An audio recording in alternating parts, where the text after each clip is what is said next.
Let's go. All right, how y'all doing?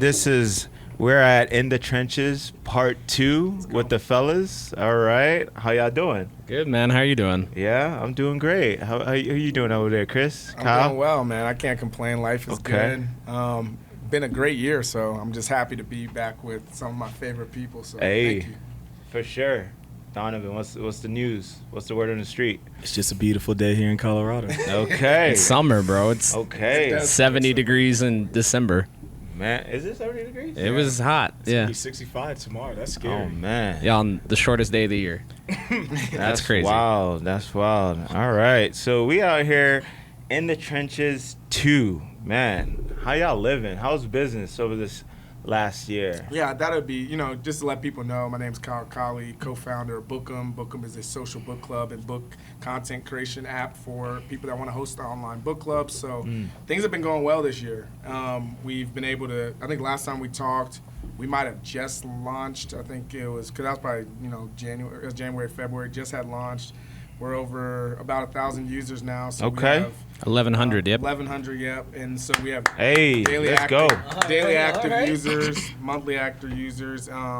We've had buying clubs. We have I have a couple cool clubs that we can talk about, but everything has been, it's worked.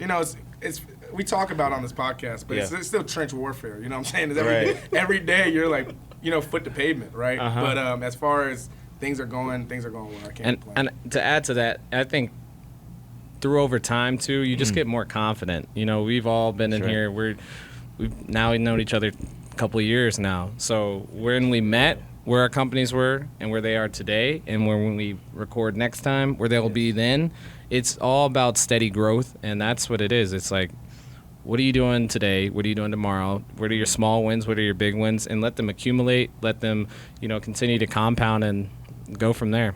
Absolutely. And I would say, too, sometimes, like, when you're in the trenches, oftentimes you don't even sometimes really even see the progress that you're making, even though you are making progress. That's why, for me, I think it is so important, to your point, to count those small wins and really, at times, take a step back and see, like, okay, I closed this deal, or I onboarded this client, or I released a new product feature, whatever the case may be.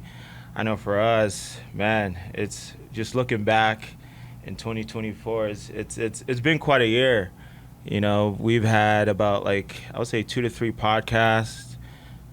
We've been at a variety of different other workshops, actually.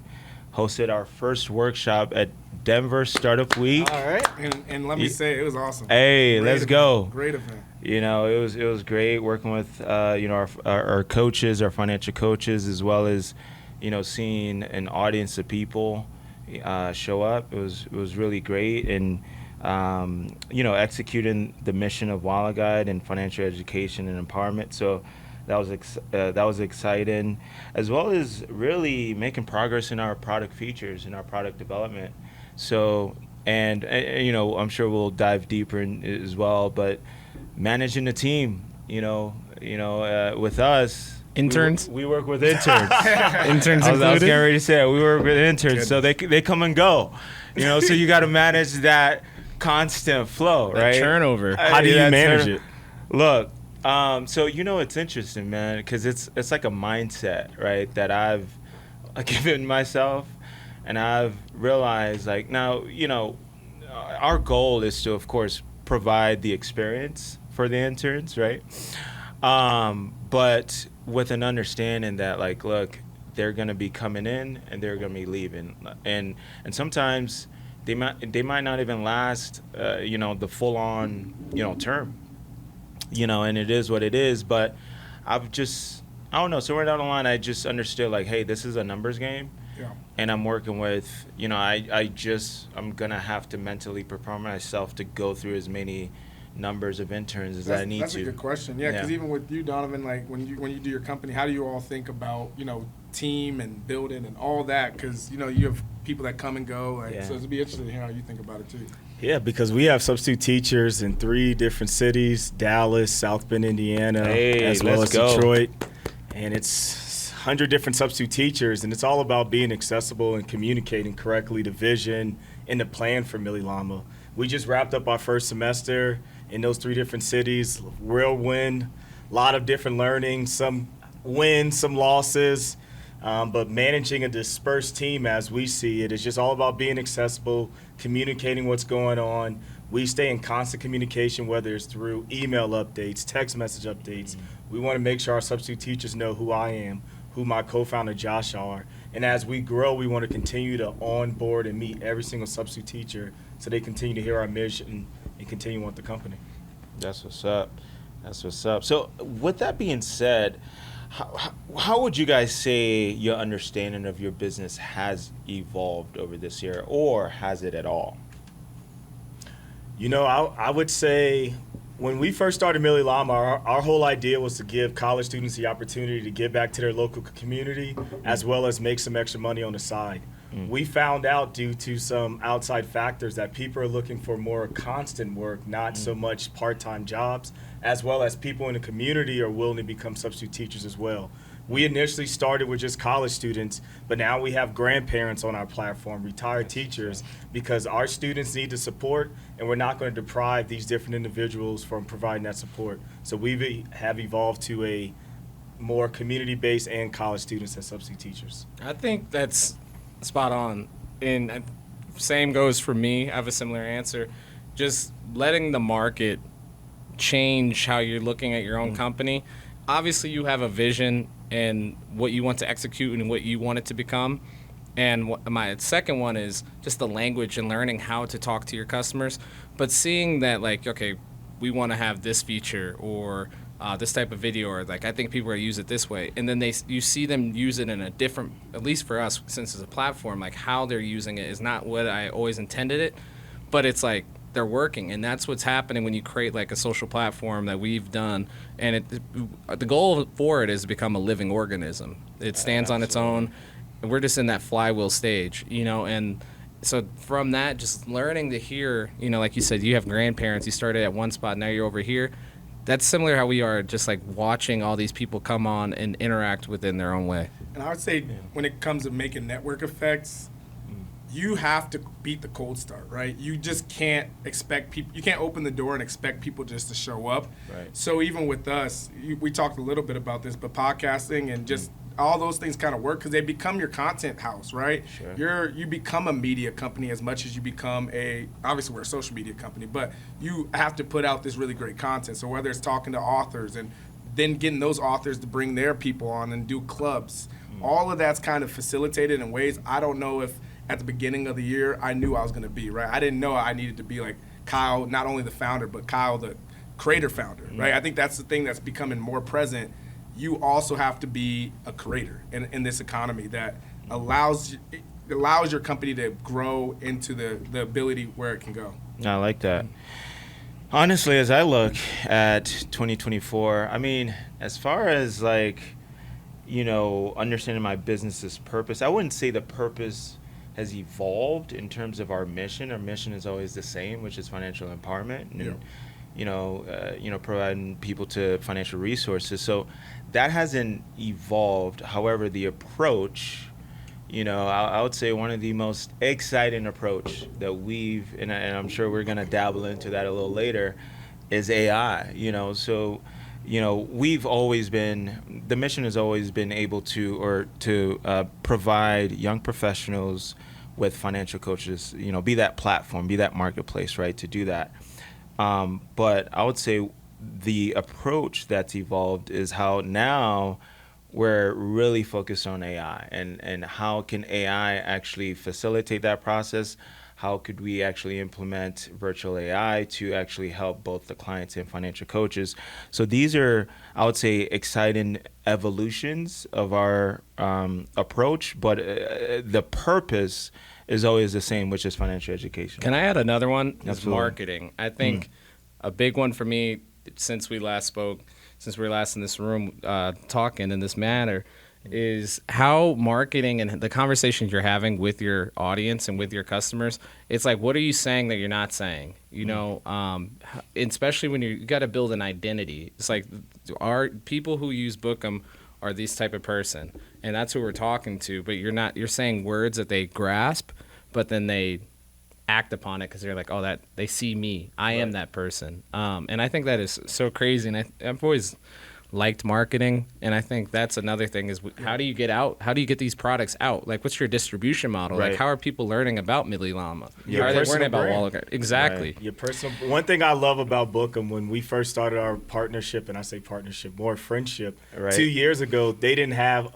a personal brand when it came to Bookem. Now you look at the room, man, I love these hats. I love the swag because you are your personal brand. No one's going to represent Bookem. No one's going to represent Merch. WalletGyde. No one's going to represent Mili Llama more than you as your personal brand. You should have make to represent wallets, your brand. like actual wallets. I would get one. Yeah. That Like say some wallet. like If a anything, like a like Toonie a- wallet, but it's like a digital WalletGyde. too, maybe. Yeah. I'll Hey, do a digital wallet. You know what I'm On saying? On the saying? Apple Like Card, a you can token? make those Apple. Oh, you're trying to go. I know. I thought you were talking about like a digital card. Come on, I man. mean, like you can get into a little. He's bit gonna of crypto. disappear like the Hawk Tour girl. He's gonna make a couple M's and bounce. Yeah, I'd say last part on the marketing though is like marketing is about marketing your values, right? Yeah. Because you're only gonna get so many people to hear, and especially Steve Jobs said this, but even like now it's even crazier because you're competing with Netflix, you're competing with Apple, you're competing with all these things that people otherwise can be doing. There's movies that come out now that get no one to show up to them, right? So when you do marketing, you have to over and over say what you want, and again, you're not marketing to a standing army. You're marketing to a moving parade, right? Sure. So people can continue to see the same content if it's really great. That's why you see sometimes on commercials like M&M's run the same commercial every Christmas. Corona. Because they know that commercial hits. It hits the zeitgeist. Same thing with a really good piece of content on the internet. You might be like, oh, this like for example, it over-indexed, right? So you might be putting up reels all the time, and one reel might do 10K. And you're like, wow, how'd that work, right? You double down on that piece of content, and that grows your brand in different ways. Yeah, I know. And even to add on to that, in addition to the marketing, is understanding the algorithms, right, of the platforms we're marketing on. And that's, if there's anything that I've really gotten a little bit of insights, is that, right? You know, talking to ChatGPT, right? And having it like help me map out like, so, you know, what's Instagram's algorithm, right? What's TikTok's, what's Facebook, you know, that sort of deal. So, you know, that I would say is one of the things that we've been doing it with our team, with our marketing team.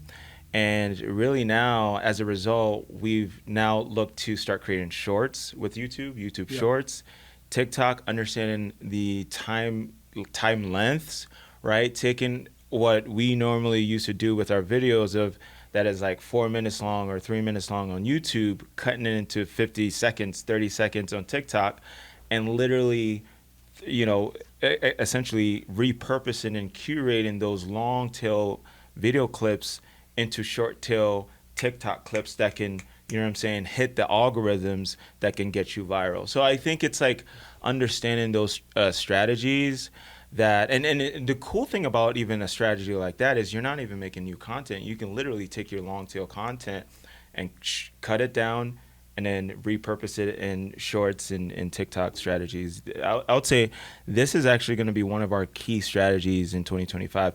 And then on top of that, knowing all the AI, video producing tools that you can start now capitalize on that can create content for days, then come on, like now there's no excuse to get that market presence, right? You know, so I mean, I'm sure you guys, I'll be seeing you guys out there doing your thing too. It's literally all about attacking their day. You know what I mean? Like you mentioned of it, Kyle, where it's, you could go to the beach, you know, you can watch this Tom Cruise movie over and again. It's like, but I'm going to check this app. I'm going to check my WalletGyde. I'm going to see what's going on. You know, like when you're at school, like how are you in there at school? Like how are you attacking and becoming top of mind, you know? Sorry, before we move on, there's this story. I remember we did like this leadership program a few years ago, and there was like 13 and 19-year-olds. We're getting them into entrepreneurship. And I looked around the room and I was like, I'd rather be Phil Knight, you know, where the brand is there, very viable and very seen, very prominent. However, I went around the room and I asked about about 14 kids, all between those ages. Who's Phil Knight? And they said, not a hand went up.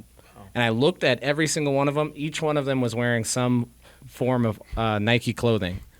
Every single one of them. I was like, that's what we want to be. Like, how did you get into their daily life that they have a status increase, that that they are cooler because they're associated with your company, with your brand, and they don't even know who you are. And that's back to marketing values because, again, Nike honors great athletes. Like, that's literally what they do. So you feel like when you wear Nike, you're an athlete, you're high performing. There's something that says it about you. Like when you wear Nike, you have a certain personality. Absolutely.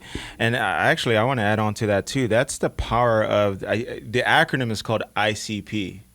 I'm sure you have probably now. Don't even ask me to actually say it, but I know it's ICP. But what it really means is user personas, right? So these massive multinational corporations, what they're really good at is to your point, I think one of y'all said it, they know exactly who their target audience are.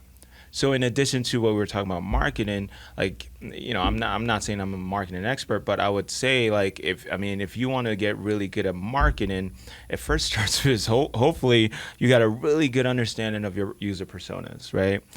And to your point, because then whether they know who you are or not, the company, Phil Knight, the owner, he's going to know how to market to you. He's going to then know the messaging tactics, all these things, because they've done research on that individual, on that customer. So I think these are things that I always look at too with WalletGyde, really understanding our target audience, understanding that even within the user side or the client side of WalletGyde, because we have the clients and the coach, but there are different types of clients, right? So there are clients, we look at our user personas as there's W-2 clients, people that only work at, 9 to 5s. There's, 1099 clients, you got your gig workers, right?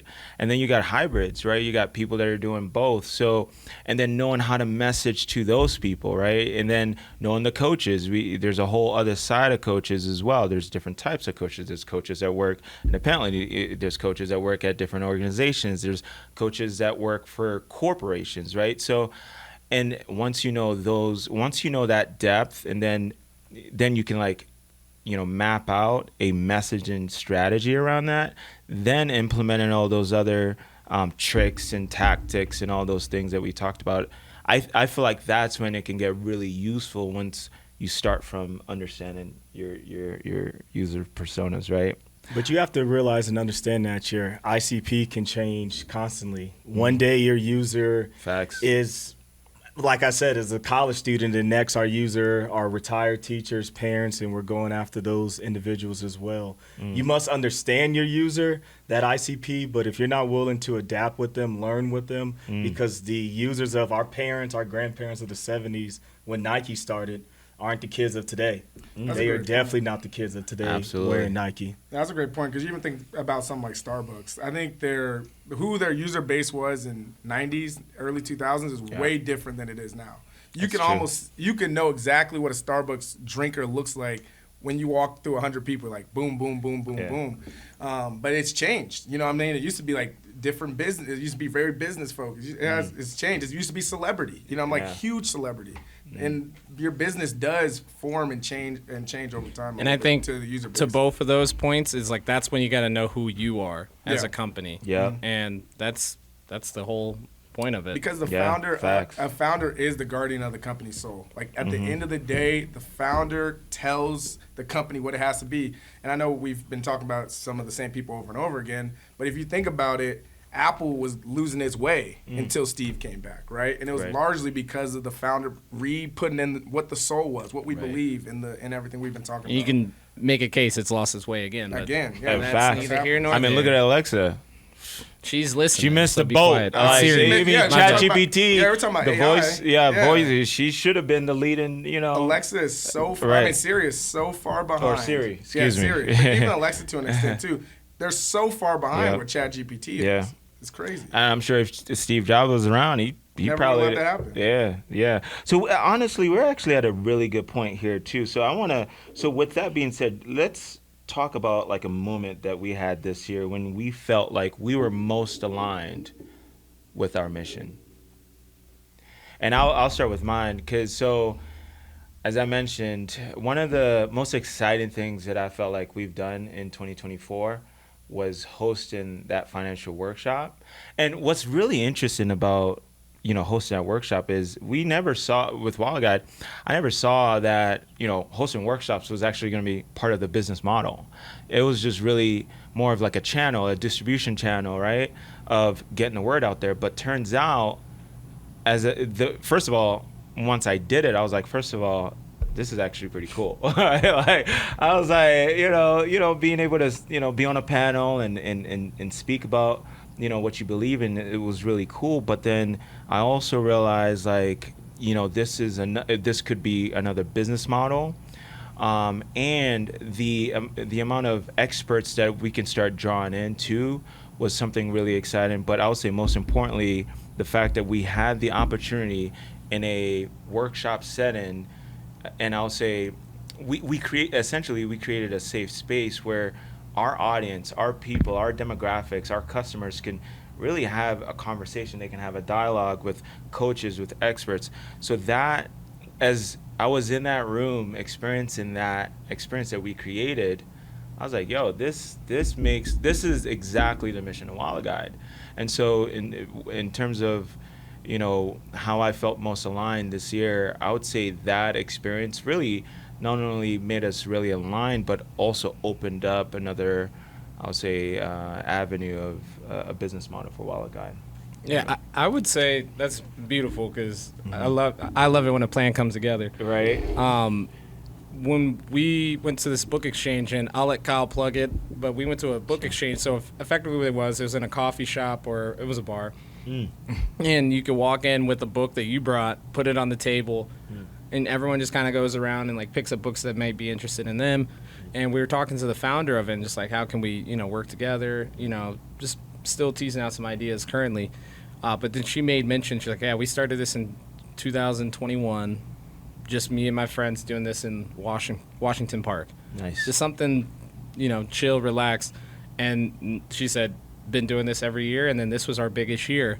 And it's like someone posted about it on whatever platform, and it's grown. And it was packed house. It was super packed. We were like, congratulations on that. And then when she said that, I was like, Bookham is on its way. And nice. to answer the question, I felt like it's in its line, because we're talking and doing the right things to the right people, that if you just stay in it, keep growing, that one message, we're ready for that text message. For that tweet. You know what I mean? For that, whatever you want to do, that for that post, we're ready for it, because it's infrastructure's in place, and all you need is a push, and I'm sure you're in a similar space. Man, y'all be hitting me. I just like listening to y'all stories. I just sit back and I forget I'm a part of the podcast because I'm literally just sitting back and just enjoying it. I like to listen to podcasts. I listen to a lot of different podcasts, and I feel like I'm at a podcast watching y'all, and I shouldn't even be here because, man, it's just such good information that y'all are saying. Some inception. No. So, when have you felt the most aligned with your purpose? With your company this year? Yeah, so I would say when Josh and I, who's my co-founder, we had the opportunity to go visit our school partners in Detroit, Dallas, and South Bend for about 2 weeks back in October. And that gave us the opportunity to sub in the classroom, see our point of view of our substitute teachers with the different children that they're interacting with, understanding our school partners' point of view and getting their feedback, ensuring that we're putting the right students, the right parents in front of their children, so we're solving their needs. But it also gave us the biggest opportunity to see what our technology is capable of.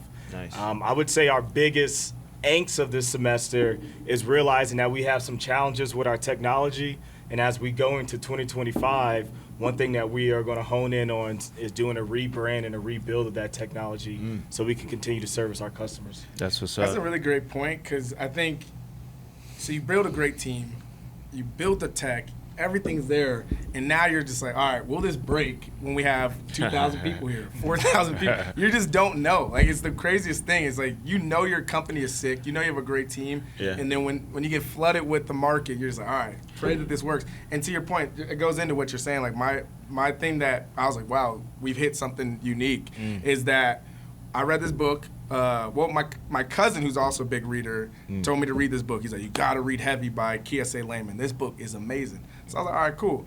Mind you, I know people that know him because, you know, we have a platform, right? Nice. So then I was like, I just want to show you what we can do. So I'm like, hey, I'm going to hit up Kioh Layman. It might not work. He gets back to me and says, yeah, I'll come talk to your club. I said, bet. So then I tell people, hey, we're reading this book. I haven't read the book yet. I read this book. My cousin, I was like, cousin, I just got Kioh Layman. Will you do and shout out to my cousin, Tyreek Wesley. I said it 3 times. Shout out Tyreek. I said, Tyreek, will you, he is a great conversationalist. I said, will you host the conversation? Because now I want to, as much as I want to be a creator founder, as we talked earlier, I need to pull myself back. It's kind of like Chris, what he talks about Phil Knight. You have to pull yourself back so your company can launch, right? You're building a community. You're not building just a personal brand. So I move out the way and I say, Tyreek, you're going to run this conversation. Kioh comes through. I didn't realize that we literally picked his birthday, and Kioh Layman was still like gracious enough to be like, yeah, I'll still come on. That's crazy. This we get everybody onto a Nook. We get like 60 people, 70 people. What's a Nook? Yeah, our audio. We get our audio, real-time audio on our platform.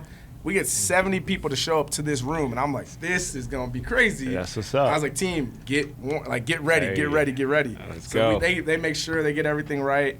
This conversation goes on. It's like it goes well. Like, I mean, there's like obviously some hiccups when it comes to tech, but like for the most part, we get 70 plus people in this room. It's working, and that is just a beautiful thing because it's the same thing. It's that angst. It's like technical angst. I don't know a better word for it. It's like, even though you've done everything, there's that 20% where you're like, we don't know what's about to happen, but I'm excited to figure out what's going to happen. But you have to get it out there. But you have to do that as a founder. Too many people are afraid to get it out there. You have to learn. It doesn't have to be pretty. If you don't get it out there, you don't learn. Our tech today, it got us to 1,150 assignments today, but it might not get us to 5,000. And that's where we understood because we learned from our school partners and from ourselves. What do they always say? It's like, first you're going to start out and it's going to suck, and then a little bit later it's going to suck a little less, and then ultimately you look up and it doesn't suck anymore. And that's how it is. I mean, I think another even statement with, I think it came from Y Combinator. I might be wrong, but nevertheless, it's called, or she said that essentially you're always launching. Right. So I think a lot of people think they only launch one time, when they're working on a startup. Yeah, like you're literally always launching. And the crazy part is, you were talking about it, Kyle, and you were saying like there's always these milestones that you reach, right? It's like you build the product, then now once you build the product, you got to get a certain amount of numbers. Then once you get those numbers, then you got to get it at scale. Then once you get it at scale, then you have to be revenue generate. And then so there's always like I always say, as entrepreneurs, we should have an S on our chest. We should have a cape in the back, all that, because it's from pre-seed to seed to Series A to B, all that. There's different levels. Some rapper said there's different demons and different levels. Whatever the case may be. New level, new devils. I think there's a lot of people that sometimes have this assumption where it's like, oh, once I raise capital, everything's going to be better. Once I raise millions of dollars, I'm going to be great. And I can just raise money and we're all set. Nah, it's like those millions of dollars now means a whole new challenge, right? Of scaling or making your tech work very well, or stuff like that, right? I think you gotta be a little crazy to be an entrepreneur, just slightly, because first off, you get into it because you're like, why not me? Right. And you're already popping off the page. So from anywhere you go from, these new levels, like it's just like you got to be a little off to start with. You can be brilliant. Look at all the ones we can pontificate over, but like a little slightly off. Yeah, I like that word, pontificate. I knew you would. I know, it's literally, as they say, it's literally like jumping off a hill. I mean, jumping off a mountain, Yep. assembling a plane on the way down. That's literally entrepreneurship in a nutshell. Yeah, no, I think Robert Kiyosaki or Elon Musk said that. It's a fun game. It was Reid Hoffman. Reid Hoffman said that too. Yeah, it's fun. I enjoy Elon it. said entrepreneurship's like chewing on the glass and staring into the abyss or something like that, which is also especially kind of true in entrepreneurship. Like, trying to do what Elon is doing. I'm sure that's, the fact that what he's been able to do is insane. But to that, because I saw a clip today on Twitter. They talked about the way he actually does all that is from delegation. That's kind of what I was talking about. Like, you can't be the only face. You can be the face of your company, but you have to delegate. There's no way you're going to be able to build anything great without delegating. I like that you brought that up. I want to, and this is not even off topic too, because let's stay on that. I want to get you guys' thoughts on how skilled do you guys feel like when it comes to delegation? Like, is that a skill set that you guys have? Because I'll say for me, I low key, I'm not whatever, but I think that's if anything, like I love building teams. I think that's one of my superpowers, if you want to call it that. I feel like everyone has a superpower, and you got to figure, especially as an entrepreneur, you got to figure out what your strengths are, what your superpowers are. And I love to be able to build a team and just see how different departments work, and then make, and just kind of oversee that and then try to make it grow. Delegation, I feel like is one of my greatest strengths. So, but I'm really interested to see what you like.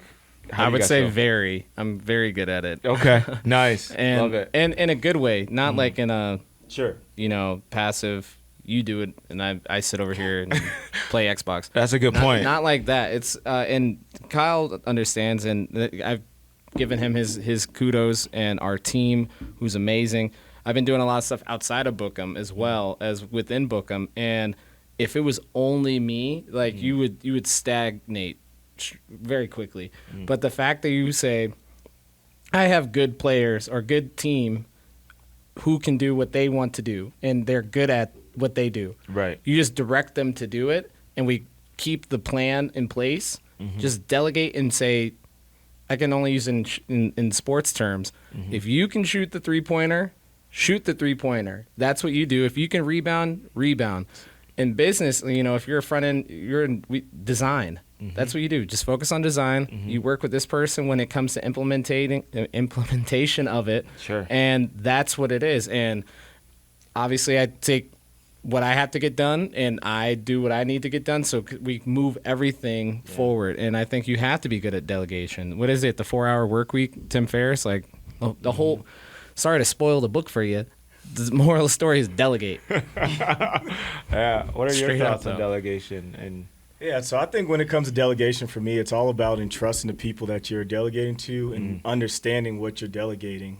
Before I started Mili Llama, I was a substitute teacher. So now I feel comfortable when I delegate a substitute teacher to classroom manage another classroom for me.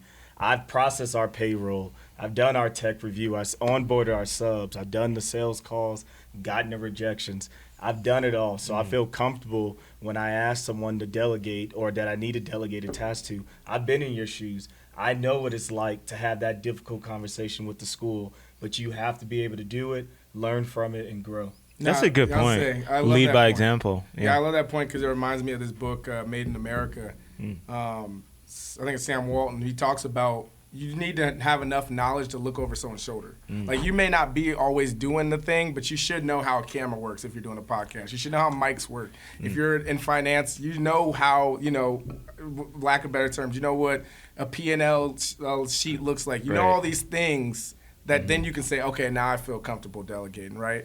And you have to delegate because it's like, you don't want to milk the cow, so you want to drink the milk, right? And that's where leverage is at, right? If I'm always milking the cow, I'm never going to have time to get the actual benefit, which is the milk, right? And milk is the leverage at a certain point because it creates all the other things that you need. If you are, or if you're doing all the work, and I know this, to be honest, I do understand it because entrepreneurs, kind of like we're saying, founder, you're the guardian of the soul. You want to feel like you have to do everything. Sure. But in order to be great, you have to step back and let people And you have to hire a great team. Like, you have to have a great team where you're like, I know this person is genuinely better at this than me, than anybody else. And I was going to say, I keep saying great team, and I think you have to have that. Yeah. It's number one across the board. I think we all are in consensus on that. Mm-hmm. For the person who's watching this who has a bad team, delegate what they are good at and peek over their shoulder at time, but give them what they can handle and expect that. Yeah. Mm-hmm. And then in the meantime, start looking for people who where are their shortcomings, and start to fill that role there. To that point, because another book, but they talk about like how PayPal set up. After they broke off from PayPal, they said they would always come to, like, say I'd come to Kris or come to Caleb or Donavan, I'd say, who's the smartest person you know?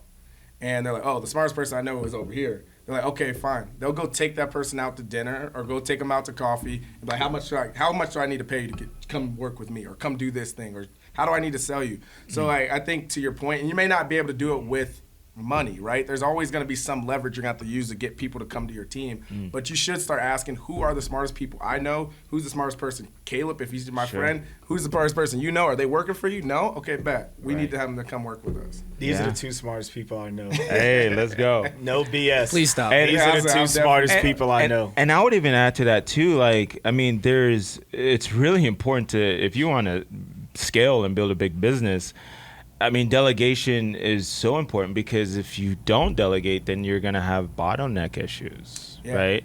And, like, unless you want to run a small business, right, then fine, you can be self-employed, right? And you can be the we're one-man pro show. small businesses, by the way. Oh, yes. I'm nothing wrong with, being a small business, for sure. Because we all are still small businesses. Right.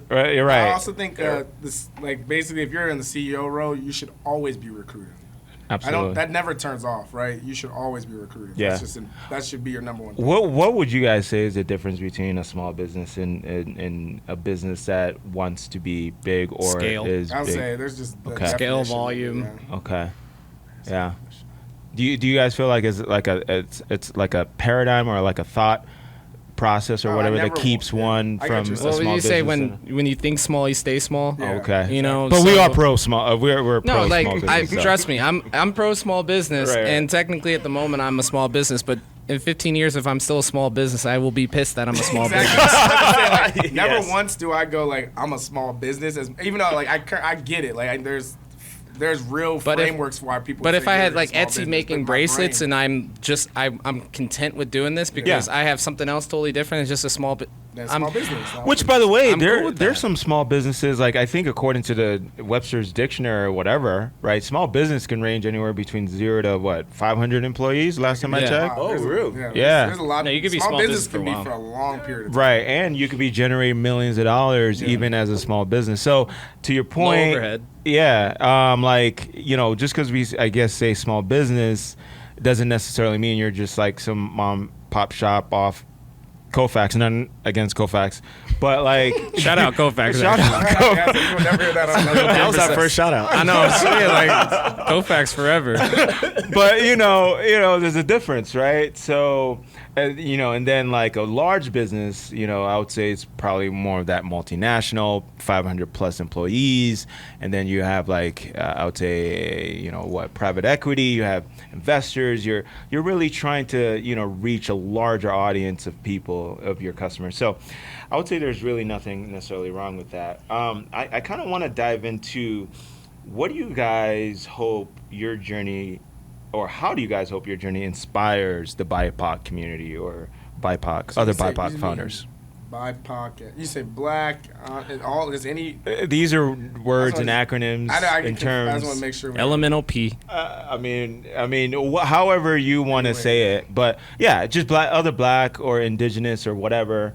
Well, no, the founders. reason because sometimes you get framed into a box. So that's what I was trying to like. This figure is out true. What you? Yeah. Who we're all talking to. Yeah, I mean, do you? Especially, no, I'm saying just as specifically as like black founders, you Sure. do get framed into boxes. That's why I was like, For sure. I wanted to make sure. Yeah, I think when it comes to entrepreneurship as a whole, but it's specifically to people that look like me. Sure. I want to I want people to be like, yo, if Kyle can do it, I don't even know who this kid is. Like, I don't know where he came from. but the way he talks, the way he brings to this table, what he's able to connect. I wanted someone to be like, if he can do it, I definitely can. Like if that guy can do it, that's what I would want. I want it to be somewhere it's like he has a similar story to me or a different story, and he looks like me. I can do it. And then from that, you also want to just make sure you're feeding back into the ecosystem of entrepreneurship. So like when you win, it's like, okay, I'm gonna lift up other Black and brown founders because again, I know how crazy the door is to win. You know what I'm saying? You're already an entrepreneur. Like entrepreneurship is already almost impossible. Right. So if you're literally gonna be a Black and brown founder and still win, then you have to open the door up for the next person. Do you feel like that is happening though, or is it people opening the doors? Like other BIPOC founders opening the doors to the Black community or the underrepresented community? Do you feel like it's expanded more, or do you feel like there was a lack of that back in the days? What are y'all thoughts on that? Sometimes I feel like people feel like they're on unsettled ground. They don't have their footing fully. So I think they help as much as they can. I don't want to badmouth anyone. Sure. But there always could be more. Sure. Yeah. Always could be more. Like, I think to the point is you get so entrenched into your company that then you're like, I don't even think about that. You kind of to the first part where I'm saying like, I just want to be, you want to be an image. Sometimes if you only stay in the image perspective, then you never actually look back to help the people. Right. So that's kind of how it goes a little bit. Yeah. I mean, I would say like, and MJ's the GOAT and all. But like, I just want to like, also kind of throw that out there is like, do we have people like that level of status like MJ that is now, of course, I'm sure he's probably doing things behind the scenes. I don't know everything that he's doing, but when I look at the Black community or whatnot, of course, one of the most staple sneakers is Jordans, right? And I look at how much money is being generated, from that, but then I also consider and think like, well, what is that money going back into the community? Is there anything actually, are there like people of that status of MJ that is, reinvesting the billions of dollars that they're making into the community? I'm curious. I think it's interesting because it's they may be doing, you don't know what they're doing, so I don't want to badmouth what they're doing. Right. And some people don't think about giving back. It's just the way of the world. Some of us do 80-20 rule. Say 20% do, and the remaining 80 don't. They're just trying to get to their next win and to their next milestone, which is cool. So all I can think about to your initial question is for me. What will I do? Yeah, sure. That's true. And I'm in the phase right now is continue to grow. I mean, when you continue to grow and you get to the point, because no one's gonna listen to you if you have no leverage. That's it. Like straight up, like no one's. Yeah. Oh, like how did you build a big company and you don't have a big company? Like I'm not gonna listen to you. I'm gonna listen to someone else. So that's what I'm gonna say is like when I get to the point that I've done it. And then now more people, I'll have more listens. It's like, oh, don't listen to me. Go listen to who else have done what we just did. You know.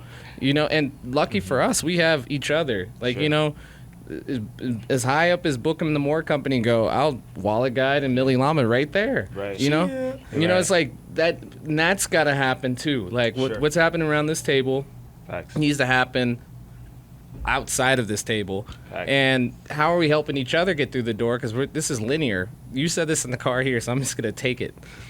A lot of the time we think vertical integration. Like everyone wants to get help from Oprah. Like we always had this inside joke. It's like, you got Oprah's email yet? Like once Oprah gets on, Oprah's going to plug us. That's vertical. But look at the linear side. Like everyone who's actually where you are, how can we help each other go? And that's where you're trying to get to ultimately. Then, so once more, final to finish the point. Yeah. I can help and be of value, but I gotta do it first. Now I want to throw out this mentality, and I'm not singling out this mentality to any like specific demographics, but I want to throw out a mentality called like the crab mentality. Well, he had a point. You got a Going point. down. Before we get into that, I was like, where are we going with the crowd? saying, Before bro. we change though, he had. I would say I Then don't. we can still go into On it. my level, I don't care what the people Oprah and them doing. I like what you just said. I care about the people on who we can influence on our level and below a level below. It's a military thing. You can influence 2 levels up, 2 levels down, and that's how I see myself. So here's a big influence if you're listening here in Denver, Colorado. On January 30th, the Robert Smith Academy is looking for a career day. They're looking for people to support. These are people that we can support at our level who can have entrepreneurs, engineers, financial advisors who can come in there and influence them, because the chances of them meeting Robert Smith himself, very slim. However, for them the chance to meet future or see entrepreneurs like us who are doing it and who can get to Robert Smith's level one day, we can influence them today, and we can touch them today. January 30th, look it up. Robert Smith, I'm going to be there. I'll be there. Are you going to be there? Are you going to be there? Are you going to be there? Quick plug. I actually taught a class, not a class, but like one of the people I knew from an entrepreneurship program was like, "Yo, I want you to come talk to our students." So they're great kids. January 30th, sign up. And I think for that, there's 2 people that do this for me. One is not black, but Robert Smith, obviously, he's from Denver. It's like, oh, if he's from Denver, black, he can do it, I can do it. And then Rachel Carlson, who created the Guild Education, she went to the same K-8 middle school that Kyle and I went to. So I was like, wait, time out. She did it. She had my teachers. I can do it. Those 2 people kind of like, they push my aspiration. I'm still trying to get an intro into that school as well. I mean, We'll talk. Go back to We'll what wrap. you said. We'll wrap. What was the conversation? I don't want to, I don't want to be the wet blanket. But, actually, even before I even go there, let me actually throw out another. Be the wet blanket. I'm enticed now. No. Well, okay, maybe I'll come back to that. But, like, when you guys see people like, because you were saying a great point, and actually you were too, Robert Smith, Bill Gates, Elon Musk, these names, do you guys at all feel, let's say, I won't say intimidated, but do you guys feel like you could do what they've done, or when you see like a success like that, or do you guys, do you run into, thoughts such as like, oh, well, they were able to do this, but I could never do that, or like, sort of like, what are your thought process when you see other very successful billionaires or even just wealthy people? I'm just interested in hearing what you guys' thought processes are. Entrepreneurship is easy depending on the circumstances that you come from. Myself, Habitat for Humanity home, single mom, first person in my family to graduate college. That stuff was hard. Entrepreneurship is easy depending on the circumstances that you can come from. Okay. The biggest advice I have for entrepreneurs, if you have the mental fortitude to make it through, you can do everything else. I've never hired substitute teachers before. I've never ran a gig platform before. I figured that out. However, all the hard stuff, having the hard conversations, it came from mental fortitude. Everything else is easy based off of what you consider hard. How do you develop that mental fortitude, though? I need better communication and therapy. That's what I really need. But so that's honestly first is self-awareness, is realizing that a lot of that mental fortitude is because I've shielded myself and a lot of other mental problems. So yeah, military help? No, daddy issues, my man. That's what it is. That's the real thing that people don't want to talk about when it comes to where you are in life. You have to have self-awareness on any journey you're on. I'm self-aware of some of the shortcomings I have, and I'm working through those every day. And to that point, like if you're aware of yourself, you're gonna be aware of what you put out there. For most part, most. There's obviously examples that does not fit the criteria, but know thyself, know thy enemy. 1,000 battles, 1,000 victories. So know yourself, because what you're putting out. This is. I guess this is not only applies to your business, but like it definitely applies to your business. It's like when you know yourself and like where your shortcomings are and what you're getting better at, it's going to reflect into what you're putting out in the world. No, I think that's actually very beautiful, because know thyself. I mean, y'all probably already know, like I'm one of those people that have a pretty, I would say, a strong, if you want to say, spiritual background, and even just like philosophical background. And so how I view life in terms of like one person to another. I don't know, like when I see other successful people, just because for me, I don't know, I feel like everyone is, in my opinion, I feel like everyone is created equal. Right? We all have the same brain, two arms for the most part, arms, legs, heart that beats, all that kind of stuff, right? So I'm like, okay, that person has a brain, I have a brain. You know, they have a heart, I got a heart. Like what? The only difference between that person and I is that person has worked a lot harder than I have and done more to get to where they are. That's it. Like there's no, now of course, you actually even said it too, there could be situationally experiences or things that can make that, you know, a certain entrepreneur succeed more than another. But outside of like that, at the end of the day, like you got to put in that work. You got to know exactly where you're going. You got to know your customer. You got to know your business. You got to then execute, essentially, right? So I had a conversation with a friend not too long ago about this topic. So I really wanted to bring it up to kind of get you guys' thought process, because I think that is the issue in our society. A lot of people, when they look at successful people, they look at other, you know, billionaires, millionaires. There's always either, I don't know if it's envy or always people that, you know, have their own thought process of like, oh, well, you know, they were able to do this because they were lucky, or they grew up in a better side of the tracks, or because they have blonde hair, blue eye, whatever, right? But so as a result, I can never do that. And then you look at a guy like, what's his name? He was the Frederick Douglass. Yeah. Right? Like reality, or did he play him? No, I'm talking Frederick Douglass, the actual slave, you know. Yeah, Doug. Yeah, the slave man. That's my homie, bro. The actual. Read him once a year for sure. Yeah, and how, given his circumstances, he was still able to rise. And that's the thing. I think we come from this, I guess, from speaking from a black perspective, we come from people that have done incredible things, right? You're talking, we're not even just talking about American history. We're talking about, you got Mansa Musa and all these people that have built crazy African empires. And so for you to think, special cloth, somehow the same, you talk from a spiritual perspective, the same God or anything you want to say for whatever your religion is, right, was able to put that in someone else, to think that you have none of that, and that you can't go do incredible things yourself. Now, it might not be the same things. Like you some people do small things with great love, but you know, sometimes you do the big things, right? And we've been, like I said, we've been talking about Steve Jobs came up a few times, but he also was talking about when he basically says, when you grow up, you tend to get told the world is the way it is. That whole speech, he's like, your job's not, you know, get a good job, all that, he says.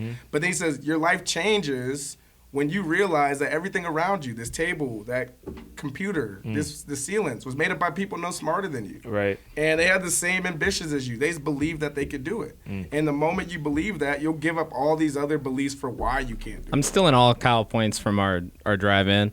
Sometimes you're just your own worst enemy. That is true. Like straight up, like the person that's stopping you the most from accomplishing your goals is you. Yeah. Flat out. And it's not to say there's not gatekeepers, but I'm just saying at the end of the day. Right. I mean, you know, there's not to say that there, you know, less than 1% of venture funds go to the black community. I'm not saying there's not.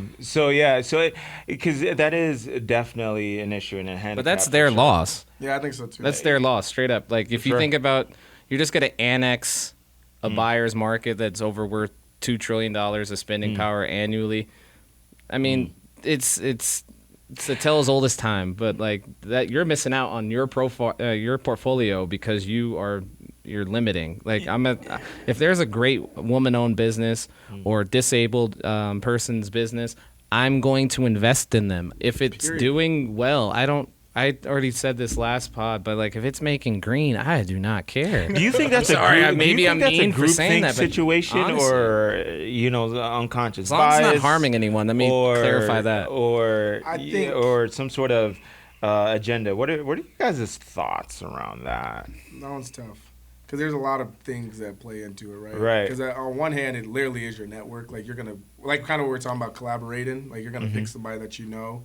But I also think it also is just there's just straight up stereotypes where they're like, this is what an entrepreneur looks like. You know, it's a white male, it's this guy, blah blah blah, right? There's these other exceptions. You got Robert Smith, you got Kris, you got Caleb, you got Donavan. These are other people that also have done it. But if I'm gonna go bet my future, I'm gonna go to MIT, I'm gonna go to Harvard, I'm gonna go where I know I'm probably going to get investment. All right, I should have said Stanford because that's right in their backyard too. So there's proximity, then there's bias, and then there's where you get us as 1% because then you're like, oh, I don't believe in this founder because I've never seen this founder do it outside of these rare occasions. But it goes back to your original question. Like once these people who have made it through that door, you have to then go back and bring more through.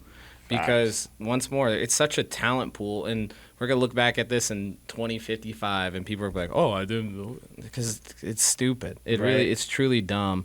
And if they miss out, they miss out. But I don't know necessarily. I think the gatekeepers have to let the people in who we gotta excel. Like it just is what it is from BIPOC or woman founders. Like it is what it is. It sucks, but it's true. It's Ice Cube from Boys in the Hood. He said either they don't know, they don't show, or they don't go. They don't know what's going on here. Sometimes we have to put ourselves on podcasts and different things. Go take other people's leverage, so then they go, "Wow, I didn't know Mili Llama was doing it like that." I drink your milkshake. You know what I'm saying? That's why you have to go use leverage and network and all that. So then you're in that one moment where people are like, "Yeah, that company is what it is, and I do need to invest in them." Do you feel like the DEI movement is helping this, this initiative? I'll let Donovan go take that one. Yeah, because you're probably more in the trenches there than any of us. I'm just joking. Wait, how so? Do you feel like schools and all that? Do you feel like the 1%, the venture fund, how only 1% of the venture fund goes to BIPOC founders? Do you feel like that narrative is starting to change based on like maybe perhaps the DEI movement and people waking up, the numbers, the stats are starting to be a lot more prevalent. People are rising up about it. Do you feel like as a result of all of this, there is policy starting to change around that? I honestly don't have a good answer for that. Okay. I don't think there is a good answer for that. Okay. It's one of those. It's a conundrum. Yeah. And I'm very right now. Where you find me is very focused on what I can contribute. For sure. And the outside world. I'm conforming the universe to my belief system at the moment, and because no one's gonna come save you. Sometimes Oprah said that, right? Yeah, but when she said it, she could have saved somebody. At least, but she's got hella schools over in Africa. Like she's saving a lot of people. That's fair. Okay. It was all jokes. It was a jokey joke. But the thing is, like, you just focus on what the impact you can provide at the moment. That's my solution, because all this stuff we're gonna be blue in the face and dead because there's no rhyme or reason. But I think people have to seek out the power. The gatekeepers and people in positions of power had to go seek out those things. They can't just like, oh, I want a magic black company to come find me. You know what I mean? Like, yeah, we can just like all these people, like all these. You guys have probably, I know you guys have been in it. When you guys apply to something and they deny you, like when I have my venture studio, God willing, we will talk to those founders. They might have a bad idea, but I like that person. And the fact that you don't even take the time to do that, I'm sure you get inundated in the volume of it. It's probably difficult to do, but like I would do it because I feel like you're missing out on something. Like Caleb, I'm not saying WalletGyde won't work, but Caleb might be better suited in this different company, and then he blows that up. It's because Caleb is who he is. So I don't know. I think that's a little weird. And then if you just count somebody out because of their name or what they look like or where they went to school, I feel like you're just missing out on opportunity. And sometimes opportunity looks very different. I think the term is what? Social impact or impact funding or something? Impact investing, right? And shout out Access Bowl. Right. Yep. What you? I was gonna say shout out to Zanetta, shout out Kevin. Shout out. School Squad. Right. And so I would say that impact investing is so important to your point, right? Because then it includes the social impact of it, right? And it's not just going through the numbers, right? And your charts is not up and to the right, you know what I mean, and all that sort of stuff. It's more understand the founder. What are they actually? What sort of impact are they planning to have and solving? And I do see more, I'll say, firms starting to take that route. So I do hope, that definitely becomes a lot more prevalent. So now, I know we've been talking a lot about the other nuanced things. Now let's talk about the actual nitty gritty, right? Let's dive into the product itself, right? Let's talk about some innovation with our products, right? So what would you guys say, what stood out? What kind of standout product features or innovation you introduced in 2024? I would start off with me. I wouldn't say we've quite introduced it yet, but I'll say this, man. Like over 2 to 3 weeks ago, I was literally having a dialogue with ChatGPT. And while I was also having a dialogue with ChatGPT, I've been immersed with all things AI. I'm sure some of you guys have been seeing my texts when I've been sending it y'all way. And there was an aha moment for me that happened. I was like, holy smokes. When Sam Altman and Eric Schmidt said, in the next 2 years, things are about to get weird, that was enough for me to be like, it was a light bulb. I was like, okay, things are about to get weird next 2 years, da-da-da-da. And then as I started like really diving into this AI and like how much AI is, looking to really just take over a lot of what we do, and not necessarily in a bad way, but I would say in terms of facilitating and helping us with our business, one of the key features that I immediately realized to do is to implement an AI feature into WalletGyde. And so this actually about 3 weeks ago, I had the idea, and then I immediately talked to ChatGPT. I gave it my executive summary, and I told it, hey, based off of my executive summary, help me implement an AI feature into my product. And it literally rewrote the whole executive summary with an AI component. I'm saying this thing was so sophisticated. I was like, yo. And what's really interesting too is WalletGyde, we were eventually, I don't know if I told you guys, I did have co-founders in the past. And one of our co-founders was really focused on helping us create I would say, a financial virtual coach. And so this was something that we were planning on doing anyhow down the line, not as soon as like 2025, right? So, but once I started listening to all things AI, and I can sometimes get a little religious about it, I started realizing, holy smokes, this actually not only should be implemented, but it should be one of the most it should be on the forefront of one of our leading, and this is just my personal opinion, features for 2025. And so that I would say has been one of the greatest discoveries for us, for WalletGyde in 2024. And what's really exciting is our UI designers, they're implementing the mock-ups and everything as we speak. So I'm actually really excited about it, because when I was watching AI, I was still excited, even though WalletGyde wasn't really I didn't know how WalletGyde was gonna play in this. I don't know if you guys heard of the term agentic era, but this is like the new era of AI agents in 2025. And I was excited. I was like, okay, because I was already using ChatGPT. I was using all these things to already accelerate my current business operations, right? So I was already benefiting, but not necessarily directly with my product.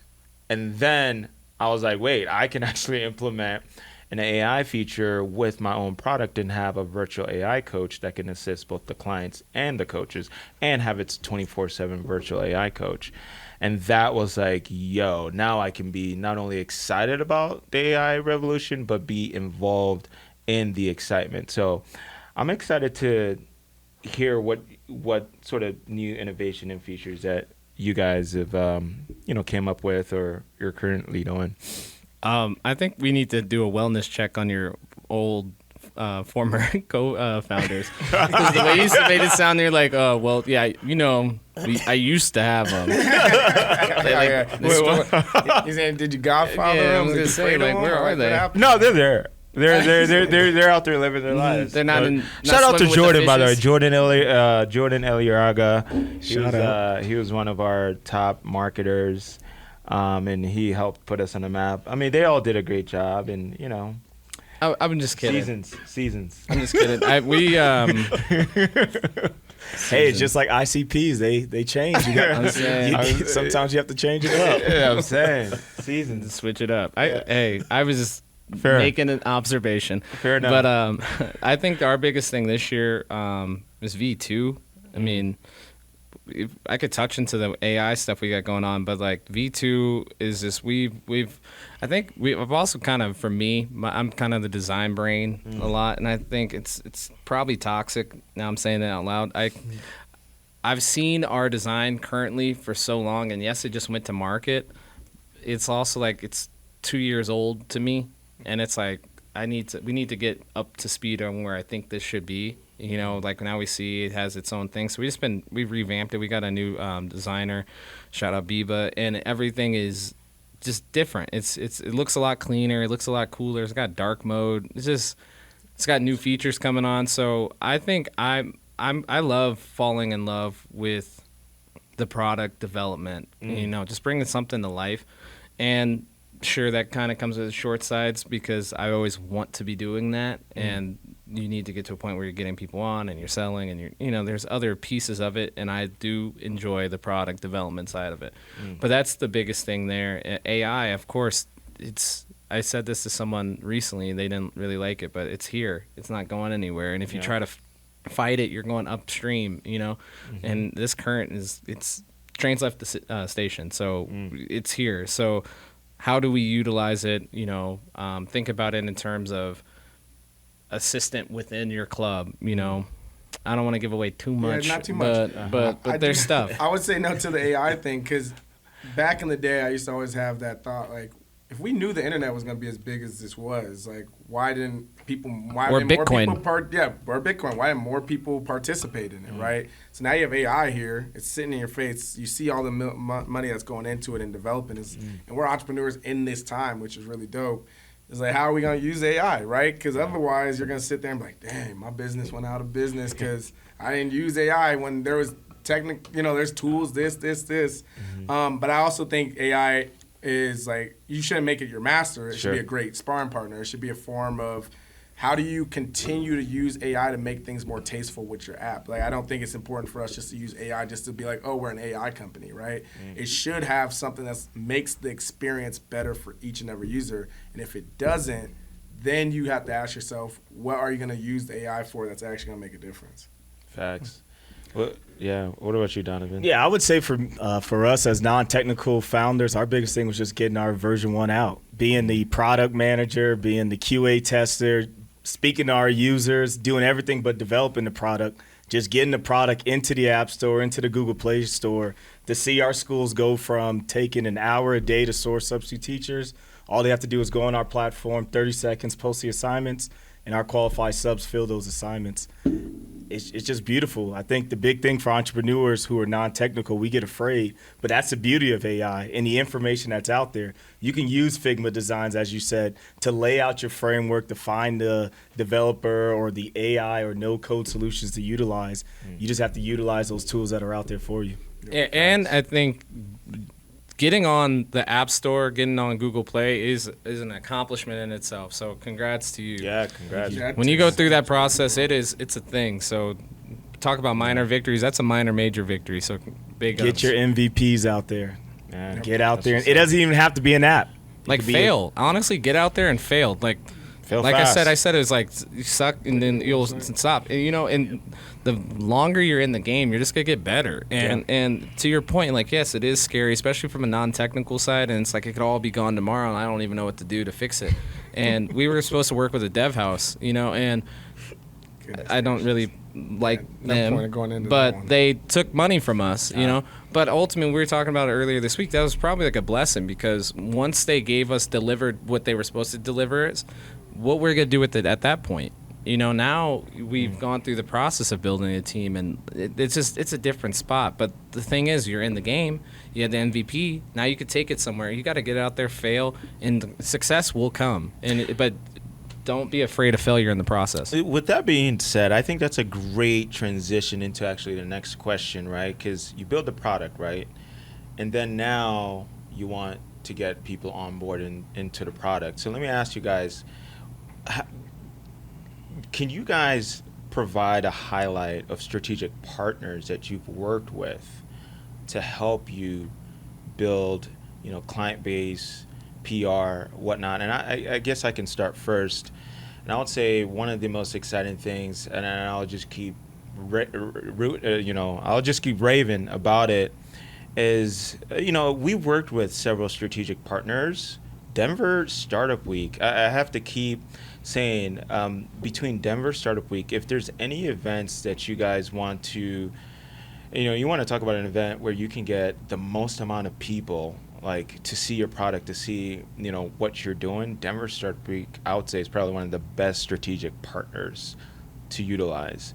And so when we did that workshop, it was epic. So between Denver Startup Week and our coaches ourselves, shout out to Holly Murphy. She's one of our top financial coaches. Jordan, she was also on the panel as well that we spoke with, right? So people like, those people, are individual coaches as well as outside strategic partners like Denver Startup Week, as well as the venue, right, that we're Serendipity Labs, shout out to them, right, that helped us host that event. And then even on top of that, shout out to Amy Sherman, right? I just did a podcast with her with Young Junior Achievement, right? Ex-CEO at Economic Literacy Colorado. So I don't know. For me, it's always been, we were talking about this earlier about bottlenecks, like business is, you cannot do it by yourself, right? And for me, I've always understood that I gotta leverage other people. I gotta be able to collab with other people. I gotta be able to, because at the end of the day, there are other people that are actually low key trying to also accomplish your same mission.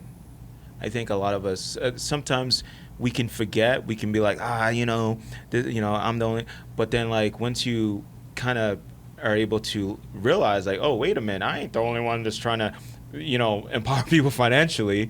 Why don't I partner up with different strategic partners? So I would say those were some of the strategic partners that I've been able to partner up with in 2025.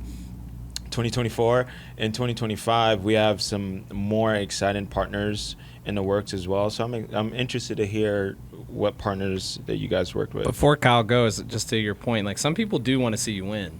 Yeah. It's not super lonely out there. Some people, if you're a good person and you're actually about something, and you're each one of our products is that, like, it's actually beneficial to others, like people will help you win. Absolutely. Yeah. I would say the biggest partners we've had have been bookstores, authors, creators, and I guess influencers in that sense too. So we've been able to build a lot from those type of connections. Of course they help. That's like and the way I see partnership is like, how do I help you win too, right? It's how do I give you leverage? How can I give you a connection to an author you may never have had for your book club, and how do I benefit you there? Or if it's a bookstore, how can I support, like this month we've done a book giveaway for like 5 or 6 bookstores that are all independent that might not have had any leverage or any. Well, I guess they had leverage, but they may not have had our leverage, right? And they might have not have had our viewership, and we're able to give them some people that can go see their bookstore. So we've been doing that, giving a holiday giveaway each Tuesday of this month. So I try to switch it up and do different things because, again, we're in a space where relationships are everything. So you have to have relationships in different pods. That's what's up. How about you, Donovan? Yeah, I would say our biggest partners have been our school partners, not to be cliche or anything, but honestly, once we have found our way of helping them solve their substitute teacher, a principal, Karina in Detroit, when she couldn't find a substitute teacher, she would have to step in a classroom, give up her day. When as a principal, you have over 600 students, busy day, a lot of things to do.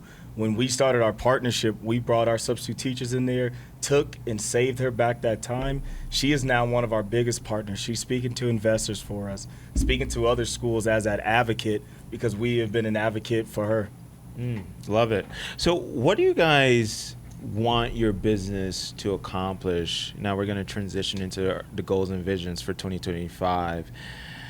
What would you guys be excited about seeing your business accomplish in 2025? I can start off with me. You know, as I mentioned, I'm raving about the AI, and I'm not joking. And I definitely see us. Matter of fact, in Q1, we do have goals to implement our virtual AI feature into WalletGyde by the end of this year. We've actually moved from a no-code solution bubble, you know, and we're finalizing our actual, you know, I would say platform. We're getting ready to launch by the end of this year, so that's going to be exciting once we do that. Finally get online. Live, right? Start doing some onboarding. So Q1, that's going to be one of our focus. You know, getting our app, or I'll say our web mobile responsive platform live, getting people onboarded, as well as implementing new AI features into what we're doing, and then eventually scaling and raising capital. So 2025, especially with our AI feature, especially understanding how important AI is going to be in 2025, leading with that, I think is going to be one of the most exciting opportunities for us to raise capital. So I would say that's one of our major goals for sure. I mean, of course, we're all wanting to raise capital. And then also even doing workshops, you know, that, you know, when we ended up with Denver Startup Week doing that workshop, it just opened up a lot of opportunities. Matter of fact, next month I've been invited to speak at Greeley. Shout out to them. And Is that the Generator program? Yeah, the Generator. Shout out Generator. You're right, yeah. Allie is her name.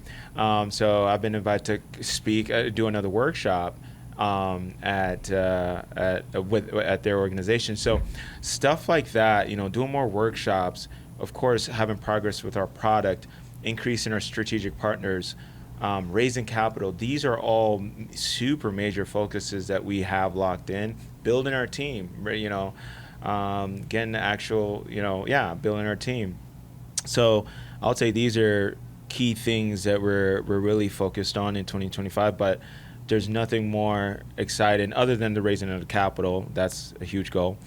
But really AI for us is one of our major focus for 2025, our virtual financial coach assistant. It's like, imagine having like a ChatGPT, but a finance ChatGPT that could literally walk you through everything that you need to know about your personal finance. Yes, that's what we're working with. So just know it's coming. Mine's the same. I want to build the best company possible, serve our customers at the highest level.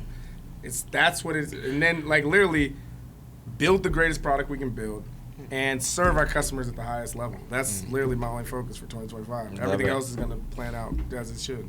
Love it. Donovan. Two big things. Fill 10,000 assignments in 2025. You got it. Second big thing, we are launching our new platform March 3rd. That's our biggest thing. We want to get out, build a more foundation that we can grow on and prep for to get to those 10,000 assignments. That's what's up. That's what's up. I know Yep. I was going to say, obviously, raise capital, get more users on, specifically more club hosts, creators, and just continue to tell good conversations. Roll out V2, so it just looks the aesthetic of what we're bringing out. And, I think I'm excited for it. I'm truly excited for all of us in 2025 because we're going to stay at it. You know what I mean? Like, we're not going anywhere. Look. Not going anywhere. Nope. What's one thing y'all learned in 2024 that you won't carry into 2025? That I won't carry? That you won't carry. That's a good question. Won't carry. Something that you learned this year that you won't carry. I learned to get over stuff. No, personal, because personal relates to business. Business relates to your personal life. Just don't carry unnecessary baggage. weight. Like stuff like contention. If someone did you wrong, or there's no need to like carry bring out that group chat. Let it go. I'm saying, like, don't be afraid to say I'm sorry. Like, I messed up. That's a lesson I am taking with me. But like the other side, just it's all good. Keep it pushing. What I've kind of learned is I feel like I'm so inundated with all this information, so I learn all these things, right? but I feel like I'm not retaining it as much anymore. So I really want to go back to the basics and like get a pen and paper. I have 5-star notebook like you would in high school. I write down it and I review it every Sunday. I just want to get way better at like learning all the information because I hear so many good things. I'm like, I just need to have this memorized. Sure. Kyle was so Phi Beta Kappa, by the way, so that's very nerdy of I know him it's to be not like, even a great I'm gonna go answer, back but to it's- school myself. No, I'm just like, I know it's not even a great answer, but I just need to get better at because then it's just gonna make me more. He's a dangerous, smart kid. 'cause, He's a like, nerd. He's yeah, good. like that would be really helpful. To your point, no, like there is, I do feel like if there's anything that AI has actually kind of done is it's kind of created an overabundance of information, right? So there is that. And to your point, memory is probably going to be one of the most important thing. Like remember all the insights and the abundance of information that we've gotten is going to be something super important. I've learned. Are you guys familiar with Notebook LLM? It's Google's it's Google's new like way to record notes and stuff like that. So I am also, to your point, trying to see how I can use AI to help store memory and help me become much more efficient, but also remember all the insights and information that it's throwing at me. So that is important. I would say one of the things, or your question was, what did we learn that You would not. we don't Not want taking with you. to? Well, so I mean, I don't. This is interesting. I'll take question. Yeah, move the mic and everything. I'll say He's like, I'm perfect as is. This is an interesting question. Yeah. I'm sure I learned a lot this year in 2024. 2024 was definitely quite a year. And as I reflect on it, look, for me, I'm just happy to still be kicking. You know what I'm saying? In a Amen sense to of that. now, I'm for and I mean, I'm not saying I didn't have any successes. I mean, we had a lot of success. We had multiple podcasts. We we went to so many different finalists of programs for WalletGyde, and we hosted our own program, and we did product developments, and so we were able to do make progress. But of course, what we didn't do was raise capital, right? And I'm sure, as you guys probably know, like every year that's the goal. That's everything we're trying to do is to raise capital. And since we didn't raise that capital, that can seem like a failure. But for me, it's like, I'm always looking to learn and see, what are investors looking for? What do I need to do within my own business to, get them to finally write that check, right? So 2025, that's my main focus of like really honing in, looking into the investor market landscape, seeing what are the trends in the investor market landscape, right? And then really going from there. So yeah, it looks like we're basically at this point winding down, aren't we? Rapid fire, right? Rapid Nah, fire. this lady might I be don't know. Do we kicking even have enough time for rapid fire, or Yeah, she says she gave us 10 minutes, 5 minutes, I think. 5 minutes? Okay, let's do it. Okay, so They ain't not gonna shut us down. We have more time for Fed's always You watching. can kill this part anyways. rapid fire. Let's go Editor with the note. rapid The fire. Fed's always watching, though. If you want to keep that, keep that. Okay, so what's one product feature you're personally obsessed with?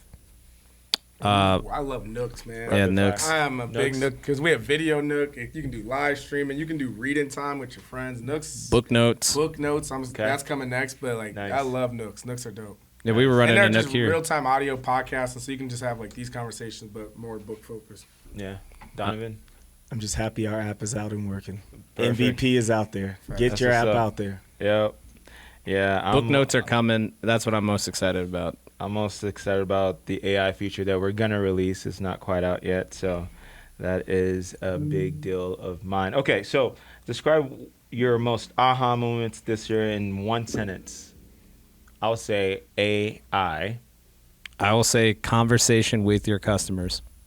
I would say a lot of assignments failed. What was the question? I just I need to hear it in full. Describe your most aha moments this year in one sentence.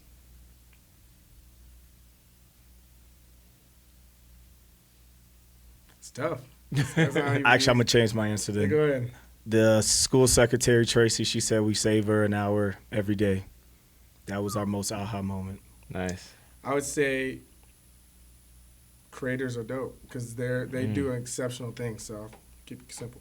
That's what's up. Trust your creators. If your product could talk, what would it say and how? What would it say about you as its founder? You should have learned how to code yourself. Did you read that book? And yeah, well, I don't know what they would. I don't know what it would say about us. You should be your financial coach. Yeah, read more. Like it. Favorite productivity tool or hack you've discovered in 2024? So I've discovered, when I use Zoom AI, it does the transcription.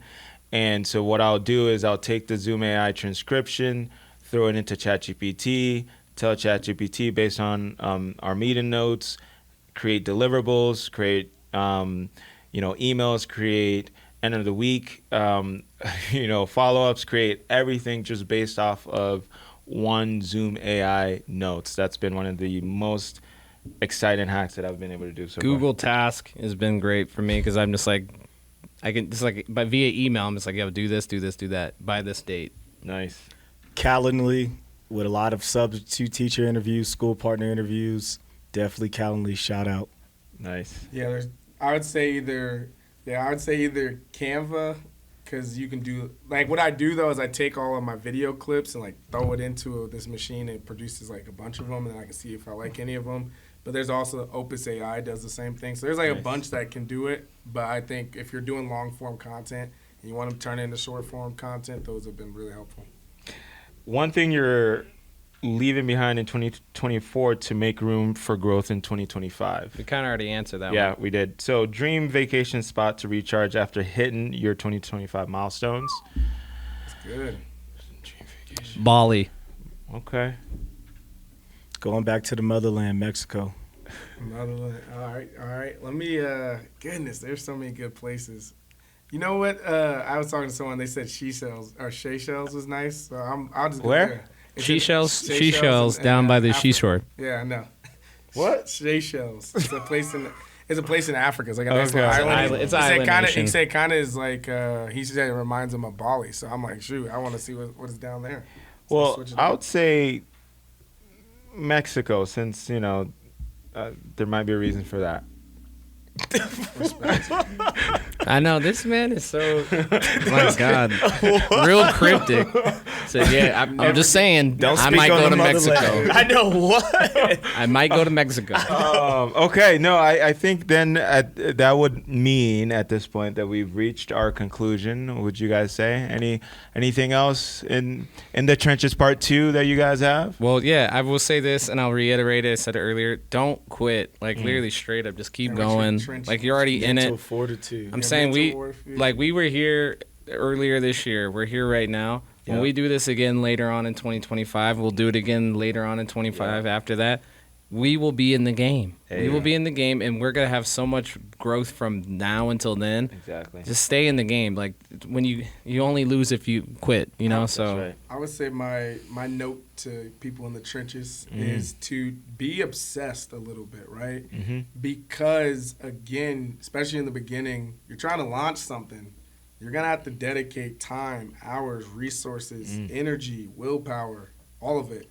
And the more you can cut out distractions and be obsessed, that doesn't mean you give up anything personal, right? I think founders, sometimes we think we got to just be all in it and forget about everybody else. Like, you should still keep your friendships, you should still go drink water, you should still go exercise. Water? And in the meantime, you tonic should be water. crazy obsessed with what you're building, because no one else is going to have the energy to do it like you do. So it's the fortitude.